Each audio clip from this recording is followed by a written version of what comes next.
Good evening. I wanted to do a live update for you all and kind of let you know a couple of events that have happened today. And I want to start this evening by talking about what I talked about a little bit last night. There might have been some confusion or some misunderstanding, and I want to be very clear that last night, so I have had the privilege, I've had the honor, I've had the pleasure of leading a chapel service and teaching a class at the Reno Sparks Gospel Mission for several years now, almost 5 years. And that has been one of the most rewarding experiences of my life. These folks, these people get it. They work tirelessly to feed the homeless, to turn people's lives around. One of the greatest things about my activities and my presence at the Gospel Mission is I get to witness firsthand how God changes lives, how he turns people from hopelessness and just total despair into amazing men and women. And I am honored, I am so privileged to be a part of that, a small part, but it's something that I have done for several years, and I dearly love that. But you have to understand something. The men's shelter, the women's shelter, the family center are not under the control of the Reno Sparks Gospel Mission. They're on the same street, they're a couple of buildings down, but there is no affiliation between the Reno Sparks Gospel Mission and the people that operate the men's shelter, the women's shelter, and the family center. Those are controlled by the VOA, the Volunteers of America. And so last night when I talked about and I'm sure you sensed my frustration when I talked about the pit, that small area on 4th and Record that's designated for our homeless to basically hang out and not be harassed by the police. That's under the control of the VOA. That has nothing to do with the Reno Sparks Gospel Mission. The men and women that I have had the pleasure, and I truly mean the word pleasure, of working with at the Gospel Mission are adamantly dedicated to the work that they do. And I have a great love and I have a great respect for the program, for how it works, because I have seen it.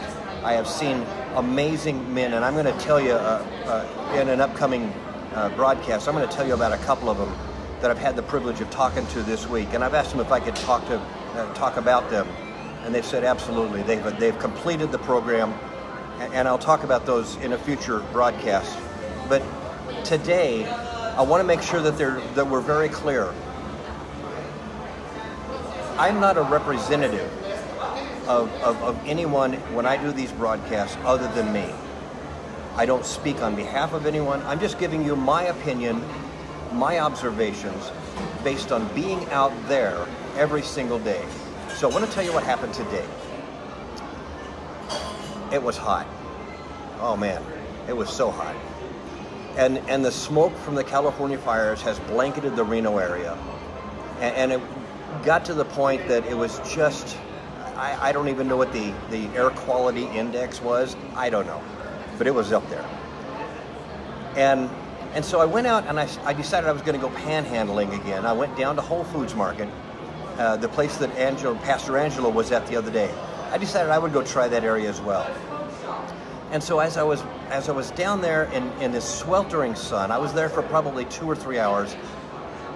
And I didn't get anybody to offer to give me any money.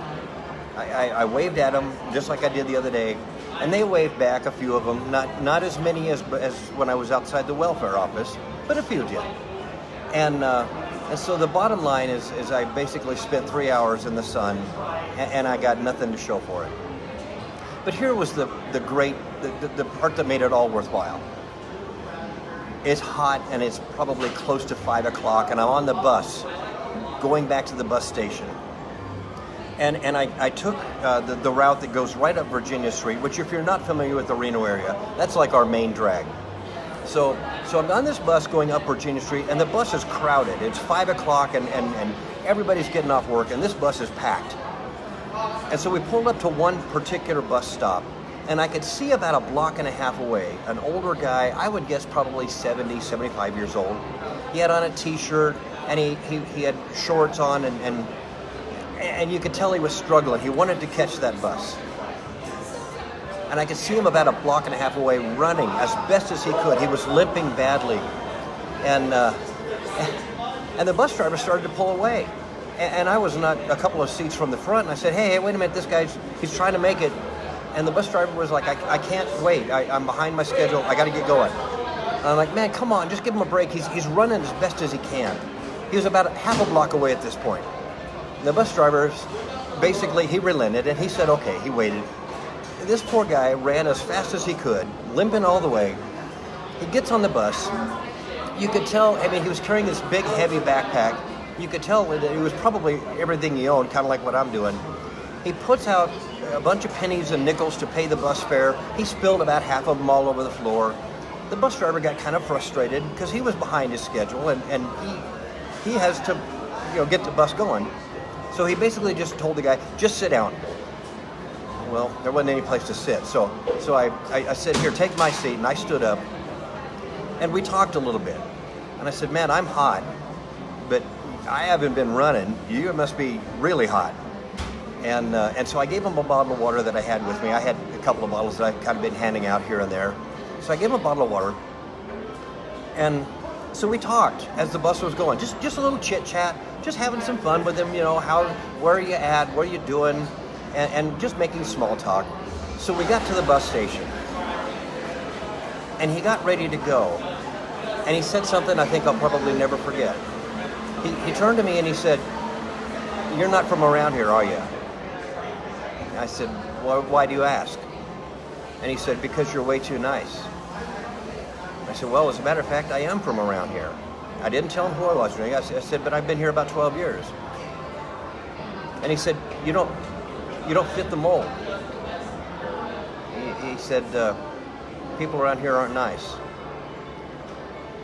And I said, well, I have been here for quite a while, and I said, by the way, I think you're nice too, and I hope you have a great day.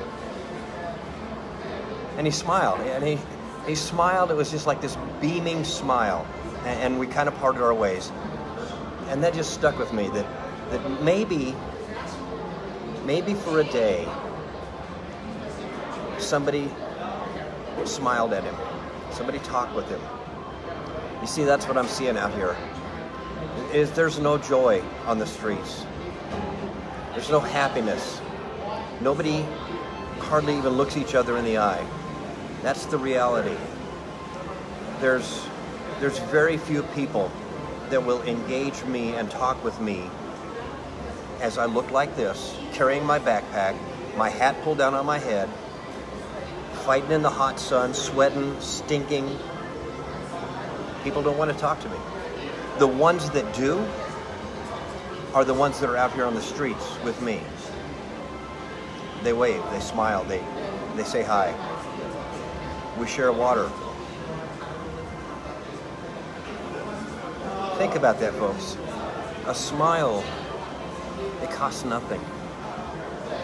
But it can be the greatest gift that you can give somebody who's on the street. I'm going to do an update again tomorrow morning. In the meantime, God bless you guys. Take care. I love you all.